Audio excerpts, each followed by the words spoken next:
Hang on a minute. Ooh, I might go downstairs for a glass of vino, actually. Oh, sorry, guys. Fucking hell, can't you pour it all over to me?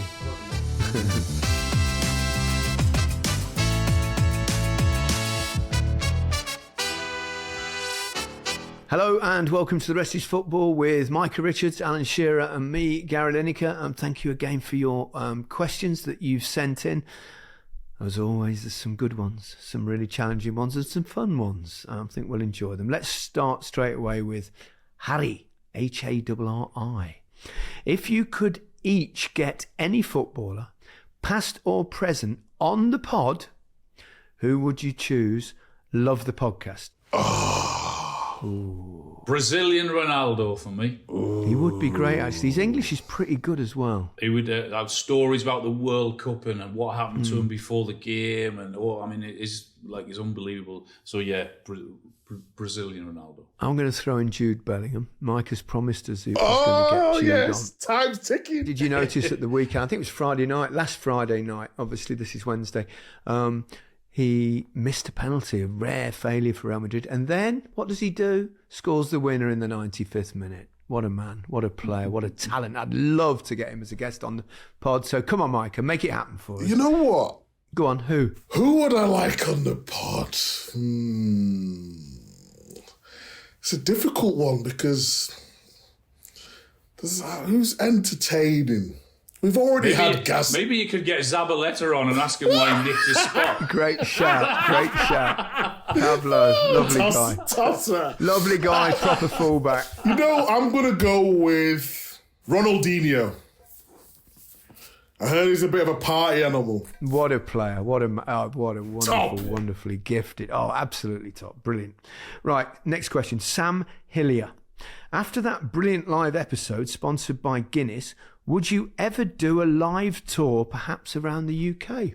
I think that'd be quite fun, actually. Wouldn't it? It'd be a good luck. When are we doing it? Be a giggle. When are we doing it? Could we drink though? I'm only signing up if we could drink. I don't think there's any restrictions on probably that, Micah.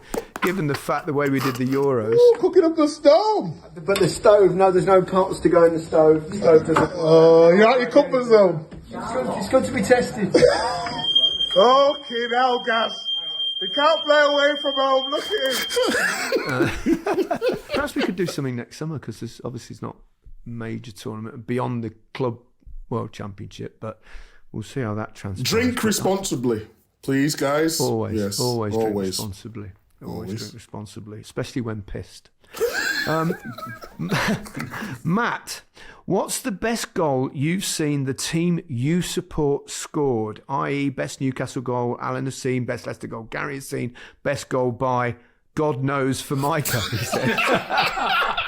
Let's go Man City. I got mine straight away. I'll go with mine while you have a little thought. I saw this question earlier and I thought, Youri Tielemans, FA Cup final, 1-0, top corner from 25 yards. I mean, you're not going to better that, I'm sorry, because you've got to take into account the occasion, the first time Leicester had ever won the FA Cup. Beautiful. And the other one I perhaps had would be Vardy's volley against Liverpool that came over his shoulder and he smashed it in when he was on that run to break Van Nistelrooy's record. But there you go. Alan, you'll probably name one of your own. Come on, get it up. No. Can you remember the Newcastle goal at Stamford Bridge on the half volley slicer? Was it Cisse? Yes! Pape Cisse. Incredible goal. That half volley from the corner. How on earth he got that? I mean, that was I think that got goal of the month or goal of the season. I'm not sure. It should have if it didn't anyway. It was an unbelievable goal, yeah. That was against Chelsea, wasn't it? Away, was it? Generally is at Stamford Bridge. Normally at Stamford Bridge it is, yeah.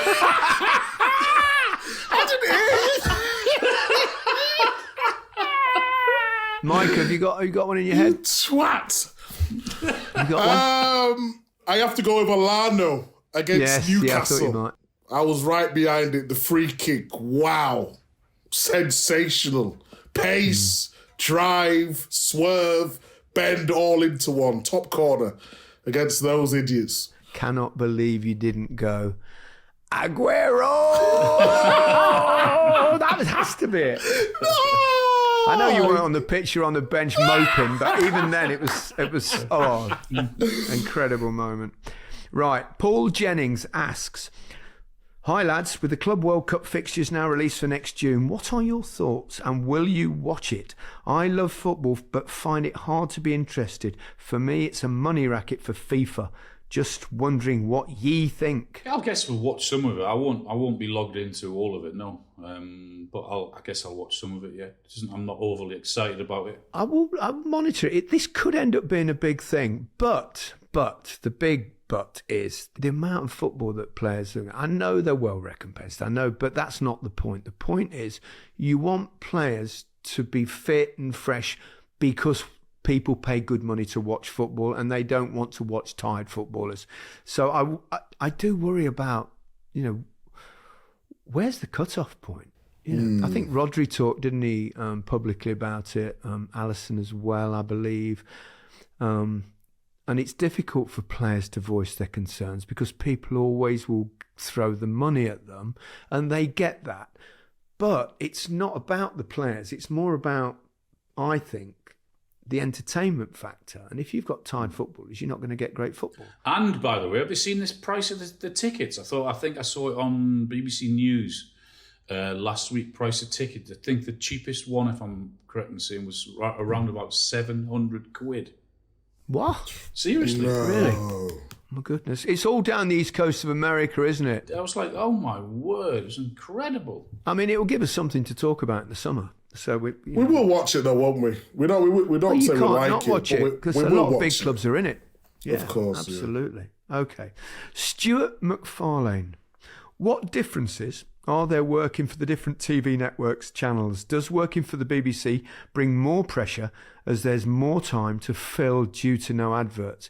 Well, that's certainly the case in live games. Match of the Day is a different thing. It's structured. So let's talk about the difference between live games covered on the various channels. And I think there are both advantages and disadvantages to being with the BBC. The advantages are when you've got a really good game, say at half time, it's great because you've got time. Whereas on Sky or TNT or anywhere else is that has commercials, it's when they earn their money at half time. So they'll get 5 minutes of ads, 3 minutes of chat or 4 minutes of chat and then 5 minutes. Now, if you've got a great first half, it's really difficult. I've been there when I worked for BT doing the Champions League, and sometimes it's really frustrating. You want to talk to something about length and you can't do it at half time. In those circumstances, when we do the FA Cup with BBC or World Cup matches or European Championship games with the national sides, we have time. The problem comes with having 15 minutes at half time is when the game's an absolute dog. Yeah. And there's nothing that's happened and you've got to kind of fill. But then it's just talking football, so you can always manage it. You both do both. So how do you find the differences? Yeah, that's the main difference. I mean, with PLP, you're on a lot earlier before you've got like sometimes an hour build up, which enables you to do a lot more analysis, and then you've got time afterwards. And similar with Amazon, that's a big difference, is the time you've got before and after the game. It's different. You've got different producers, like I think, and directors, and I won't name them all, but at CBS you've got Matt Curtis and Pete Radovich, who are really good at what they want from the show. So I know I can do stuff on CBS that I couldn't probably do on the BBC, and vice versa. So I think it's helped me. Is that talk about breasts? Is that basically, yeah. And I think it does help you because I've learned so much different, so many different skills, I would say. I'm working with different people. But yeah, it all depends on who you're with as well, because I remember at times where we've had to go on the iPlayer at BBC and we've just had to basically fill, and we've gone into like a podcast mode or whatever it is. I just enjoy it all. I think Richard Hughes at the BBC, Gavin as well, does Match of the Day, that they're exceptional. The guys at Sky as well with all the breaks. You've got Jack, you've got Sean as well, I work with a lot. I'm sorry if I've not named you, 'cause I'm not going to name everyone, but I just think everyone's got a different way of doing TV, you know? So I just love it. There's nothing better for me. And people always say, do you never get nervous? And like, yeah, you might mix up your words, you might say a wrong name and all that, but I just embrace all of that stuff. You know, you're talking about football. I think we've got enough knowledge to talk about football. People won't always agree with our opinions, but I just love it. Absolutely love it. I think you're talking way too much. Let's take a break.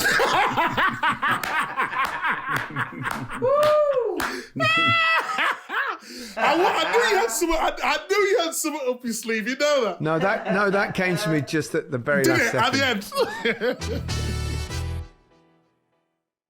Welcome back to the Rest is Football question and answer episode with Micah Richards, Alan Shearer and me, Gary Lineker. I like this question. Michael Waring. If Liverpool win the league and Nottingham Forest finish second, who, he says, would win manager of the season? Perhaps we should rephrase that slightly to who should win manager of the season.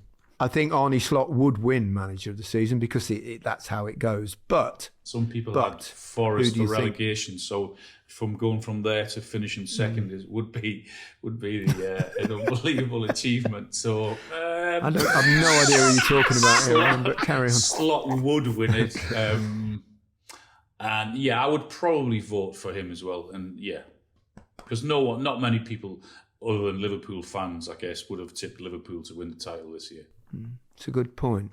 But Man City have fallen off so much. That's not their fault.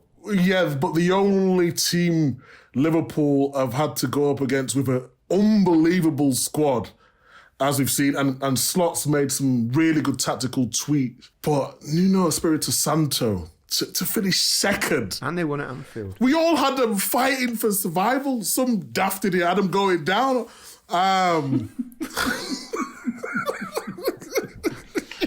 I'm never, ever going to live this down.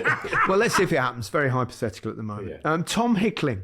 Would Alan take 150 million for Isak from Arsenal? If you got the 150 million, you would, wouldn't you, Alan? No is the answer. Really? So how much do you want? They're gonna go out and get that would come into Newcastle and do a similar job. We know that centre forward's the most important position. He's one of the reasons why they're sitting in fifth, I think it is, and in the semi-final of the Carabao Cup. So, what's the money? What are the fans going to do with the money? No, I wouldn't. No, absolutely not. No. Well, that's the whole point. Reinvest in the squad. No, so how much is it? How much do you want for Isak? You go out and spend 50, 60 million, or maybe on another striker. Like where, who, what, where? They're really, really difficult to find. So when you've got a bloody good one, then why do you want to let them go for any price? I'll tell you something, Micah. Money doesn't score goals.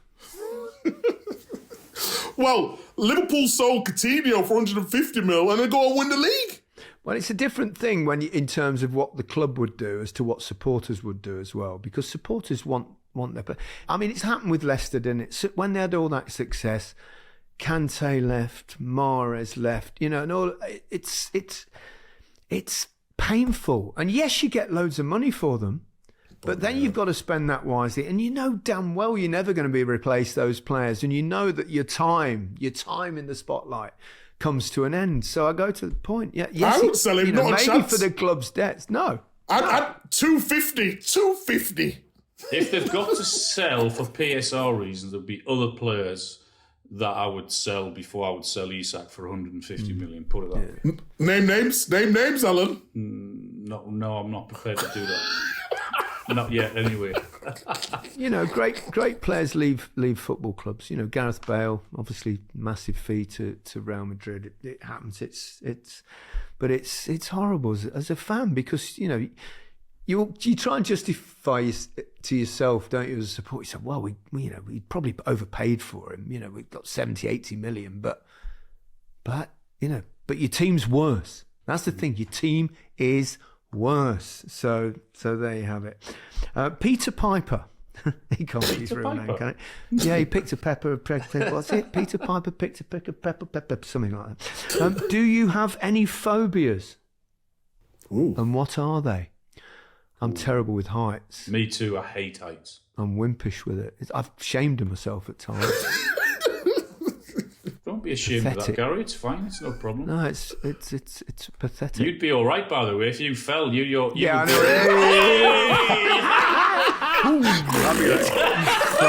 flapping away there.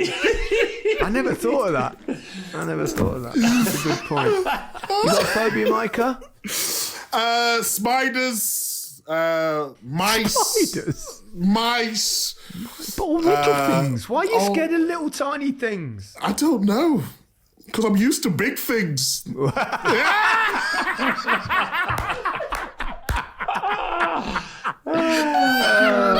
Christ. Oh, what a prick. Anyway. Right, here we go. Stay Hall. After Kyle Walker's disastrous acting skills, should there be tougher sanctions for simulation, play acting and diving? Well, I think it's something that irritates pretty much all of us and most fans as well. And the weird thing is, nowadays, with all the cameras they've got, and they've got VAR, why? Why do they do it? Why did they? It's like, I don't know what goes through their minds. You're never going to get away with it. Here you go. I was speaking about this the other day. Actually, I did a thing in the Athletic last week about, it's trying to like con the referee or whatever. What's the difference between shouting for a ball that is never a corner or a throw in? You go up to the referee. Yes, it's mine. That's our throw. That's our throw. What, Yeah. Tell me that between and the diving. Yeah. It's crazy, isn't it? Yeah, but I agree. Kyle Walker's was a bad one, wasn't it? It should get harsh punishment. I agree with that. Okay. Question from Lucy. Hi guys, do you think Arsenal can win the league with Kai Havertz as striker? I'm an Arsenal fan and I really love Havertz. I fully believe he's good enough for this team, but a lot of other fans seem to disagree with me. So I'd love your opinions. Now, I know you like him, Alan. Yeah, I do like Havertz, yeah, but I go back to what I said in August, that I still feel as if that's the one position that Arsenal are missing, is a main centre forward, and that's why I said that if they were to get one of those, then I would be really confident they would win the league. So Yeah, I would say he's not a natural 9.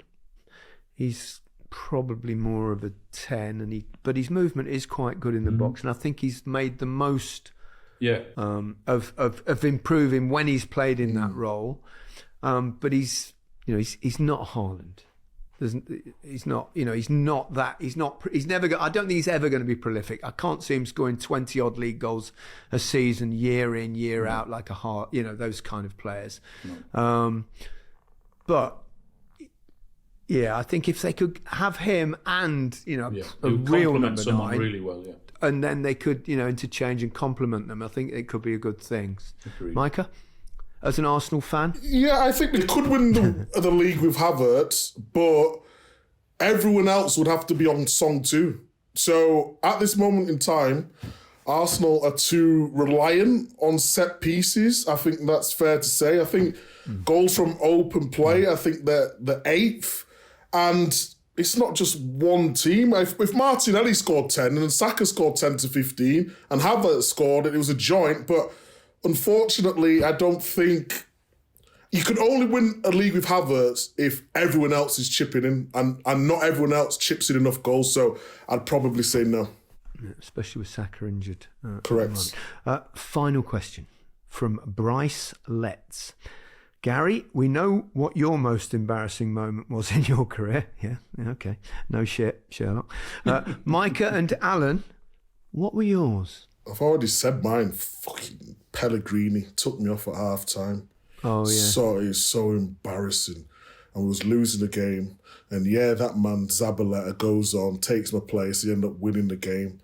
And then I'm effing and jeffing afterwards, like I've told the story before. Yeah. And I missed out on my second Premier League title just because I wouldn't go apologise to him. How stubborn was I, by the way? How stubborn is that? And stupid. Not So The stupidity stupid. of youth, Micah, the stupidity of youth. What's your most embarrassing moment? missing a penalty against Sunderland at the Gallagher end. Oh, yeah. Did you? Elaborate. I've not heard that story. Nah, we'll just pass on. It's time to finish this. It's fine. That didn't they do stuff outside? Yeah, I woke woke up to about 10 foot of shit and hay and flour and eggs and fish and everything outside my gates. Yeah. Was that true? Was that a true story? That? Yeah. No way. It was some gaff, that, wasn't it? Bloody hell.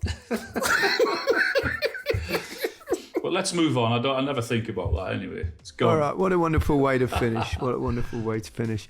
Okay, that's it from this week's question answer episode. Thank you once again for sending in your questions. Goodbye from me. Goodbye from me. Goodbye from me. Maravilloso.